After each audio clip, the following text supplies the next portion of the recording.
How to fix Windows Update error 0x8024002e. 1. Restart your computer. 2. Restart the Windows Update services. 3.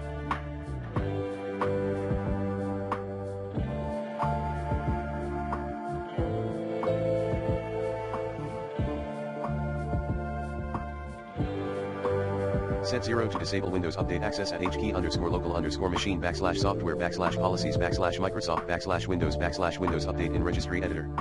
Restart your computer.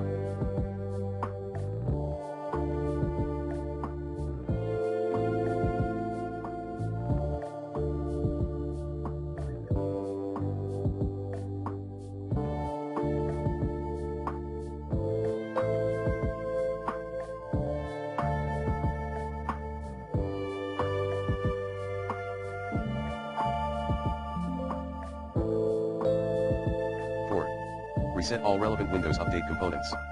5. Reinstall your system.